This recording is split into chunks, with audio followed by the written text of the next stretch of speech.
On vous souhaite la bienvenue à ericlatour.com. Il a pratiqué comme avocat pendant 22 ans. Il s'est tourné vers l'immobilier, sa véritable passion. Il nous arrive aujourd'hui avec un livre sur les 107 principes à retenir en matière d'investissement immobilier, principalement pour les immeubles à revenus. Il habite Saint-Jean-sur-Richelieu depuis quelques années. Notre invité, Guy Baillargeon.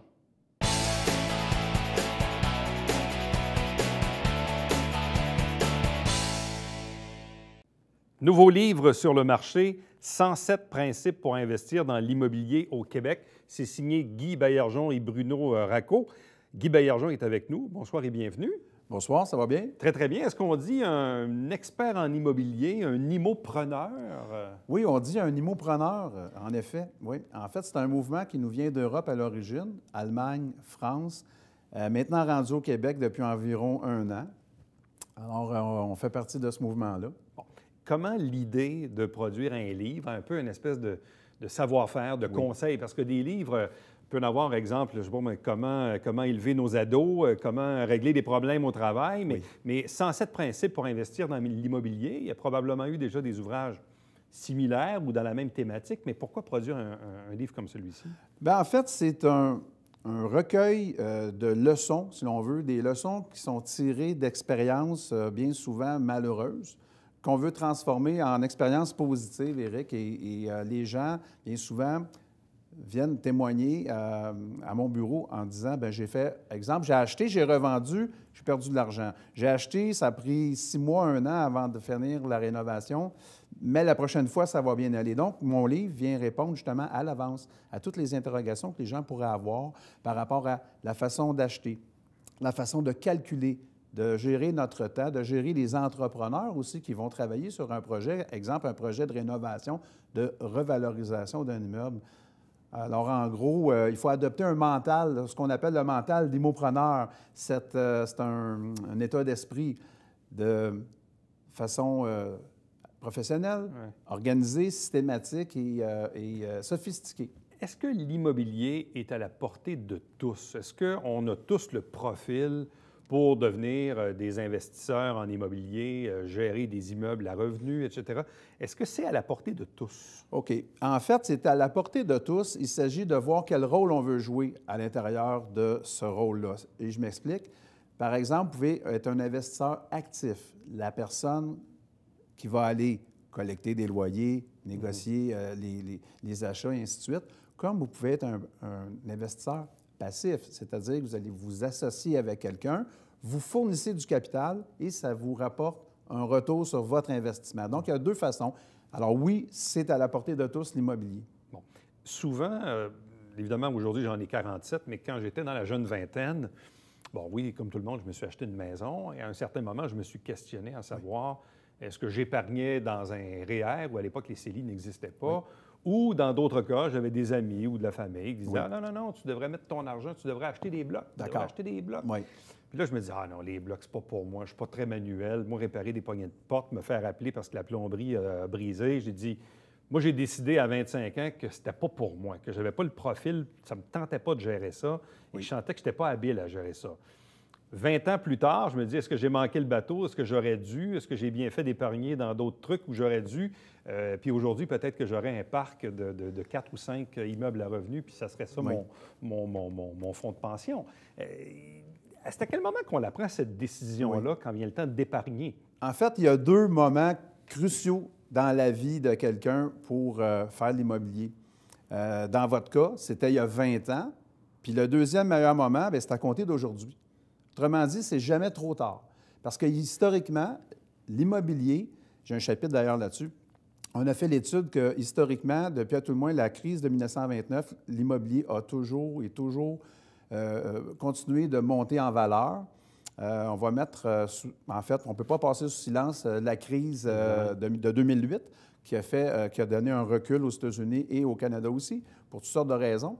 Le Canada a été a moins souffert de la crise des subprimes aux États-Unis. Mais historiquement, mis à part quelques creux, l'immobilier a toujours été dans un marché haussier.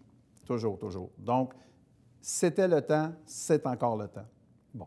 Et une chose, je voudrais rajouter, dans des marchés, exemple comme Montréal, ça ne sera pas moins cher l'an prochain que cette année, donc c'est le temps. Saint-Jean, Même chose. Bon. À quel moment êtes-vous tombé dans la talle de l'immobilier? Parce qu'initialement, vous étiez, vous êtes avocat, vous avez pratiqué pendant quoi, une vingtaine d'années? Pendant 22 ans, oui, c'est ça, j'ai pratiqué le droit. À quel moment on bifurque? À quel moment la carrière d'avocat prend le bord un peu pour se concentrer sur celle d'investisseur en immobilier? Bien, en fait, ça remonte à très, très loin. Ça remonte aussi loin que lorsque j'avais 14 ans. Je travaillais avec mon père, on faisait de la construction. Et suite à ça, bon, bien évidemment, j'ai fait des études, j'ai travaillé comme avocat pendant des années, mais toujours en achetant, rénovant et revendant des biens immobiliers. Et en 2010, j'ai bifurqué complètement, j'ai transféré toutes mes compétences vers l'immobilier. Pourquoi? Bien, en fait, c'était vraiment j'étais rendu à une croisée des chemins dans ma vie qui a fait que j'avais le désir vraiment de continuer à vivre, puis à bien vivre ma vie. Et disons qu'il y a des années qui ont laissé des traces. Et 2010, c'était en fait, je me suis dit, je vais suivre ma passion. J'ai eu l'invitation d'un grand ami à moi, que je salue ce soir, Jean-Claude Blanchard, qui m'a invité à joindre les rangs de son entreprise. Et de là, on a travaillé ensemble activement pendant 2 ans sur un gros projet. Et depuis ce temps-là, bien, là, je suis arrivé à Saint-Jean il y a maintenant 5 ans et je fais ça à plein temps. Je suis consultant immobilier. Donc, quotidiennement, je reçois des appels de personnes, soit qui veulent se lancer dans l'immobilier ou qui ont besoin de mes services pour débloquer des situations qui semblent peut-être parfois sans issue. Bon. Est-ce que c'est utile d'être avocat et de patauger dans l'immobilier? Bien, en fait, il faut connaître l'environnement légal dans lequel on évolue. À tout le moins, avoir le réflexe de poser les bonnes questions aux bonnes personnes. Puis ça, c'est un trait majeur dans mon livre. Moi, ma mission que je me suis donnée, Éric, c'est depuis des années la mission de donner des réflexes aux gens. Comme je dis souvent, vous ne pourrez peut-être pas avoir toutes les réponses, mais au moins, vous allez pouvoir vous poser toutes les questions. Tu sais, quand on arrive, exemple, à l'offre d'achat, bien, de voir des points qui peuvent nous faire sourciller. Quand on rencontre un entrepreneur en construction, même chose. À voir qu'est-ce qu'on met dans un contrat, quelles sont les clauses. Alors, ça, c'est indiqué là-dedans. De quelle façon est-ce qu'on fait nos calculs? Comment on prépare un dossier à la régie? Donc, autant de réflexes. On n'a pas... On dit que le droit mène à tout, il suffit d'en sortir. Mais ce n'est pas nécessaire d'être avocat, mais d'avoir au moins des réflexes. Alors moi, c'est ce que je fais dans mes conférences et dans les formations que je donne. Mais pour monsieur et madame tout le monde qui s'achètent des maisons, peut-être pas nécessairement des immeubles à revenus ou du commercial, mais qui s'achètent une première, une deuxième, une troisième maison. Aujourd'hui, bon, dans le temps, on appelait ça des agents immobiliers. Aujourd'hui, c'est des courtiers. Là, au travers ça, il y a du proprio, des proprios directs, on a de la misère à les démêler. Même moi, quand je me pose la question, c'est lequel qui fait quoi, là, je ne le sais jamais trop. Là, après ça, il y a des courtiers hypothécaires dans le portrait aussi. Fait que pour l'acheteur, pour l'investisseur, il y a du monde, là. Ça peut devenir un peu mêlant, là. Bien, en fait, on pourrait considérer que c'est une équipe, en fait, qui travaille ensemble, dans le sens que vous avez besoin d'être épaulé par un courtier immobilier dans bien des cas, si vous êtes un acheteur.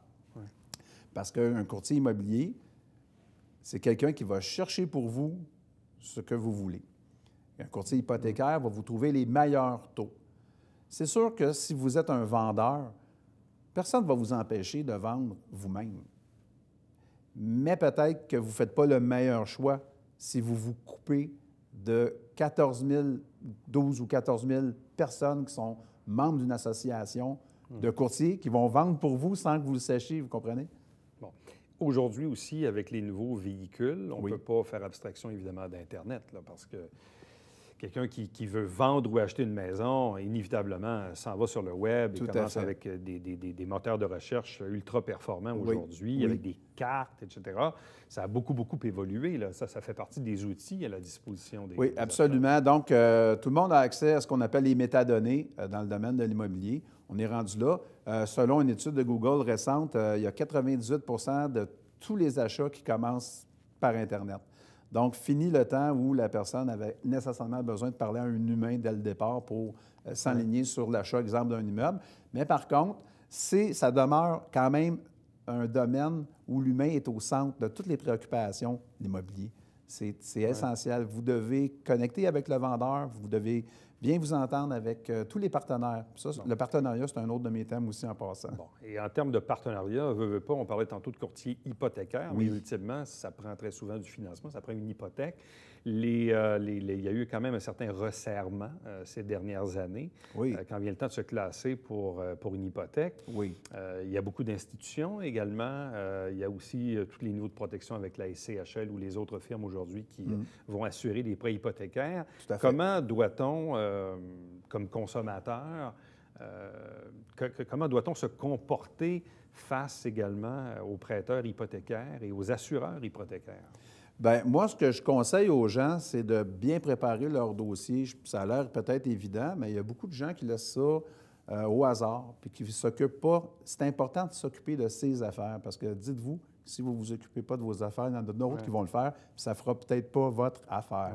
Ouais. OK? Donc, dans le sens que montez votre dossier correctement quand vous allez voir votre institution financière. Faites le travail que votre banquier devrait faire normalement. Amenez-lui, par exemple, les comparables vendus par rapport à vos immeubles. Ça, vous travaillez avec votre courtier dans ce temps-là. Montez vos chiffres.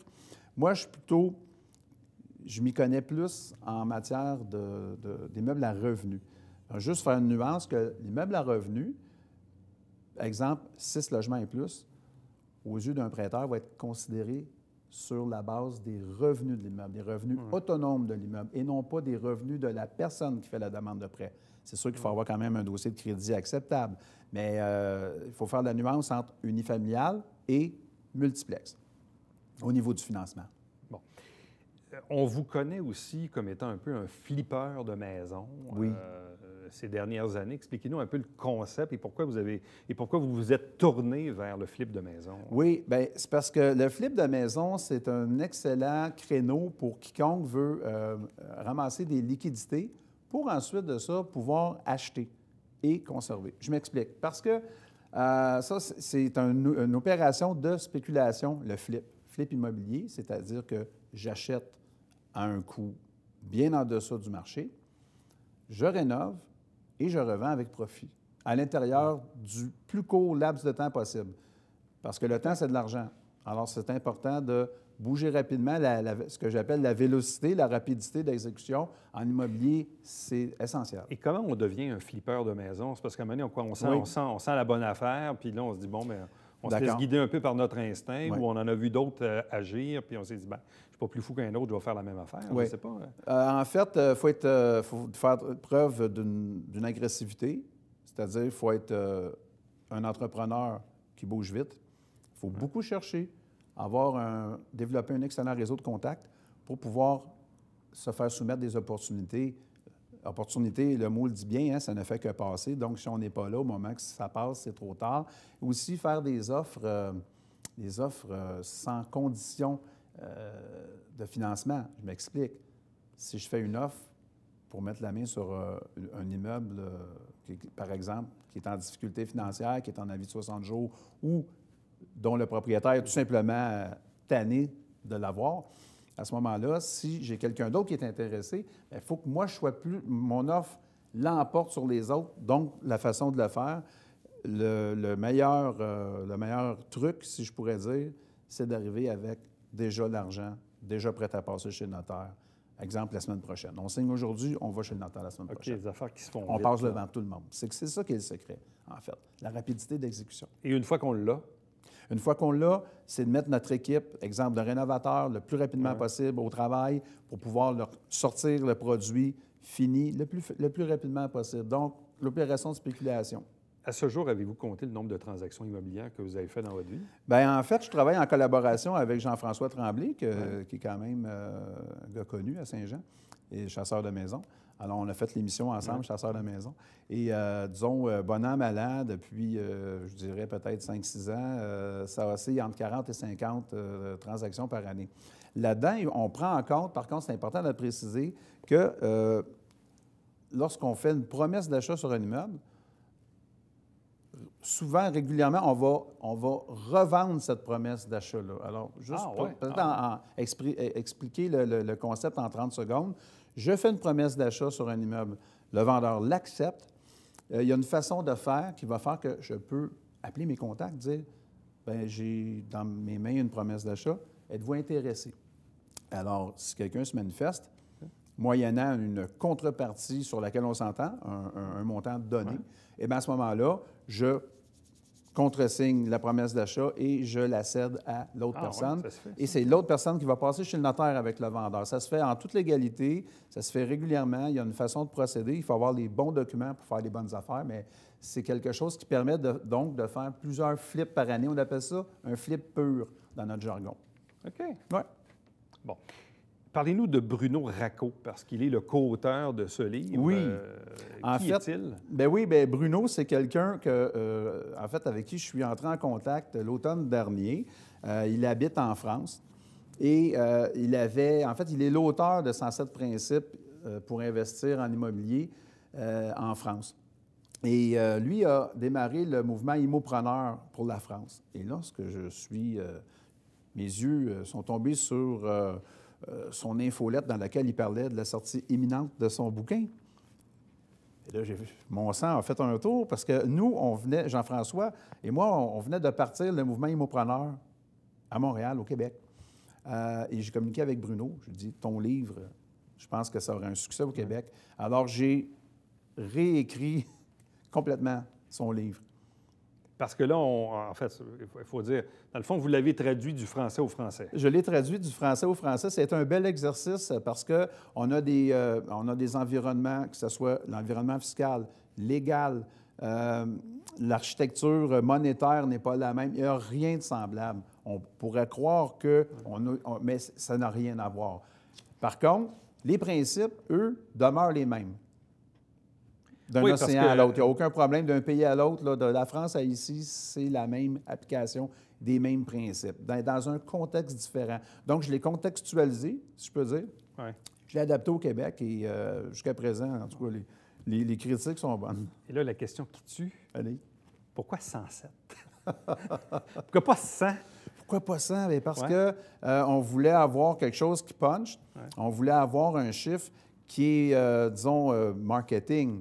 Alors, c'est sûr qu'on aurait pu étirer la sauce. Pourquoi on s'est arrêté à 107? C'est que le livre est un peu un 2 dans 1. Je m'explique. Ouais. J'ai 60 chapitres sur 107 qui s'intitulent « Pour aller plus loin » et ça réfère à un site web qui est immopreneur.québec. Donc, on a des tableaux, des chiffriers, des listes de vérification de toutes sortes. Enfin, bref, il y a un paquet de documentation sur le site web qui devrait être en opération dans à peu près une semaine, qui, sinon, on aurait peut-être monté à 500 pages, mais ce n'est pas ce qu'on voulait. On voulait des chapitres courts. Moi, j'ai respecté le format original. Chapitres courts, punchés, dans un langage clair, net et précis, à la portée de tous. C'est un livre, autant les débutants que les intermédiaires, que les investisseurs aguerris vont y trouver leur compte. C'est toujours bon de revenir à nos sources, de revoir. Je l'ai écrit en pensant à Piquet Souben. Hein? Pourquoi? Pourquoi? Parce que Piquet Souben, mettons, il gagne 10 millions par saison, et malheureusement, il se fait parfois encore prendre en revirement. Comme quand il avait 5-6 ans, quand il a commencé à jouer au hockey. Je suis sûr que son entraîneur vient encore lui dire, Piquet, il ne faut pas que tu fasses du patin de fantaisie, les 2 mains sur le bâton, les yeux sur la rondelle, garde ta position, ainsi de suite, ainsi de suite. Donc, il n'y a rien qui a changé. Mais il faut qu'il revoie son hockey de base. L'investisseur, même aguerri, doit revoir ses principes de base. Puis c'est le commentaire que j'ai eu d'ailleurs. Parce que c'est facile de s'emballer? Parce que c'est de dire, hey, regarde là, je viens de faire 10 transactions, puis j'ai allé l'affaire. Absolument, absolument. Puis savez-vous quoi? On n'est jamais meilleur que le dernier dossier qu'on a fait. Ouais. Ça, il faut que les gens réalisent. Ce petit côté il faut garder une humilité, c'est très, très important. Surtout quand on sait qu'au Québec, le succès, parfois, fait des envieux, fait peut-être des jaloux. C'est important de garder, d'être fier de ce qu'on fait, mais en même temps, d'être humble par rapport à nos résultats obtenus. Bon, et quand on regarde justement parmi les 107 principes, juste en énumérer quelques-uns pour que les gens comprennent un peu la nature du livre.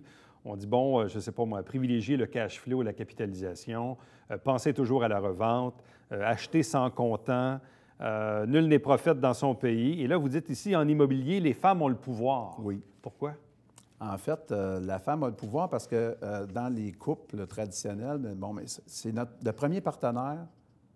Moi, j'ai des partenaires d'investisseurs, et surtout composés d'hommes, mais qui ont tous la meilleure partenaire au monde, c'est leur conjointe. Puis si elle n'est pas d'accord avec la décision, ça ne se fera pas. Donc, puis c'est correct comme ça parce que c'est une balance, vous savez, et souvent, le gars va avoir plus tendance à s'emballer. Puis la femme, elle, traditionnellement, va gérer les finances, on le sait, hein, va gérer les finances. Donc, dans l'immobilier, ce n'est pas... ça ne fait pas exception. Dans un des chapitres, vous dites, le numéro 61, Oui. Connaissez-vous vos concurrents? Oui. Ça m'amène à poser comme question, monsieur, madame, tout le monde peut avoir 1, 2, 3 immeubles à revenus, puis dit, bon, là, vous, dans votre business à vous, c'est une job à temps plein, là. Oui. C'est un autre monde, donc il y a de la concurrence. Au niveau... C'est quoi le portrait par rapport à la concurrence à laquelle vous faites face dans votre vie de tous les jours comme acheteur, comme investisseur immobilier? Bien, absolument. Encore là, bien développer son réseau et en faire profiter aussi aux gens dans notre entourage, parce qu'on ne peut pas être partout en même temps. Nul n'est prophète dans son pays, on l'a dit tantôt. Donc, il y a des gens qui vont préférer, moi je l'enseigne toujours, puis je le professe, puis je ne cesse pas de le dire. Si, exemple, si tu es à Saint-Jérôme, ne va pas investir à Sainte-Terre, reste à Saint-Jérôme. Ça semble peut-être, ça semble peut-être une évidence, mais il y a des gens pour qui ce n'est pas si évident que ça. Et pas plus tard qu'hier, j'avais une discussion avec quelqu'un qui habite justement la Couronne Nord et a l'œil sur des blocs, des immeubles à revenus à Sherbrooke. C'est peut-être pas la meilleure idée. OK. Mais pas plus tard, puis la personne a 500 000 dans son compte. C'est pas rien quand même, là. Alors, il faut les ramener, ceux-là. Puis si on parle de compétition, peut-être qu'on parle de compétition entre les différents organismes de formation, parce qu'il y a différents clubs au Québec. Il y en a pour tous les goûts, puis il y en a pour tout le monde. Encore là, c'est une question de profil. Alors, il y a des gens qui viennent, exemple, Jean-François Tremblay a démarré Flip Academy. Bien, il était le premier à le faire de façon systématique. Les classes sont pleines. On avait 25, cohorte suivante, 30, la cohorte présente, 42, puis la prochaine encore, sûrement plus. Alors, il y a un engouement pour la business du flip parce que les gens y voient vraiment beaucoup d'avantages, comme il y a d'autres organisations qui donnent des cours aussi dans d'autres créneaux. Puis bien souvent, ce sont les élèves, en fait, les intéressés, se promènent de l'un à l'autre. Puis c'est bien correct comme ça. Dernière question. Comment se porte l'immobilier ici à Saint-Jean-sur-Richelieu en ce moment? C'est un marché d'acheteurs, c'est un marché de vendeurs. Dans le cas des immeubles à revenus, c'est quoi le topo de la situation? Bien, au niveau des immeubles à revenus, ce que j'en sais, on est dans un marché équilibré. On a un marché qui bouge quand même pas mal. Le taux d'inoccupation, on va toujours faire la part des choses, hein? Ça dépend des quartiers. Évidemment. Il y a des quartiers qui sont meilleurs que d'autres. C'est toujours une question de savoir est-ce que mon logement est loué à son maximum? Est-ce que je peux aller chercher plus d'argent encore? Donc, il y a des secteurs que, même si je voulais, je ne pourrais pas. Ça dépend de l'âge des buildings aussi. Le taux d'inoccupation, ici à Saint-Jean, il est quand même bien. Il est, je vous dirais, en bas de la moyenne québécoise. Ou plutôt de la grande région, là, la région métropolitaine, qui était d'à peu près 4,4, je crois, aux dernières nouvelles. Donc, ici, on serait un petit peu en bas de ça. Encore là, c'est une question d'approche de la part des propriétaires d'immeubles.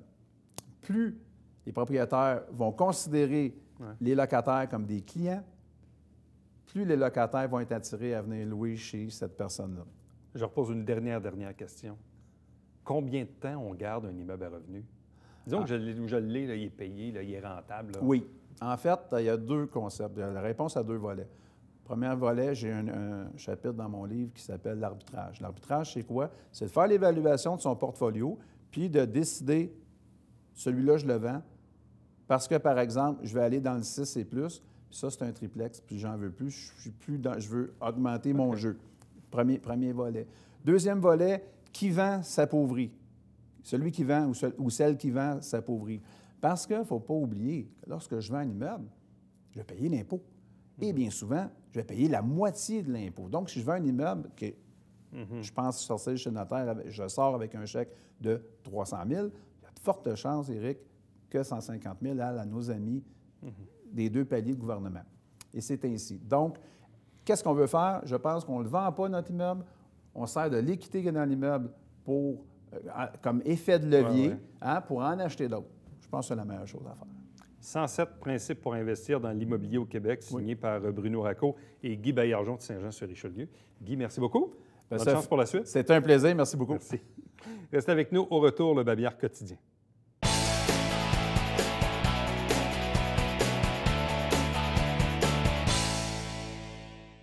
Mesdames et messieurs, bonjour et bienvenue à la Justice entre nous. Mon nom est Serge.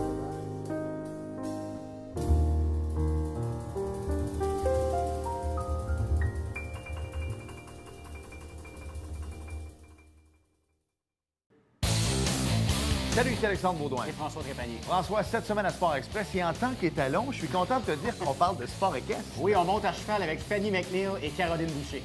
Fort intéressant. Oui. Manquez pas.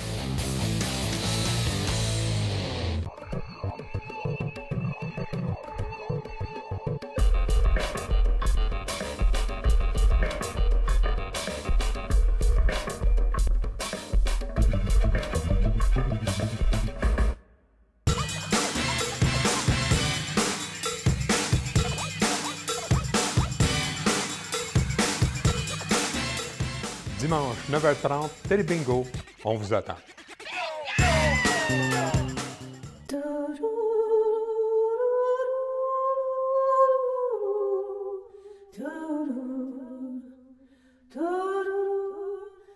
Coulisses Bêta, jeudi, 19h.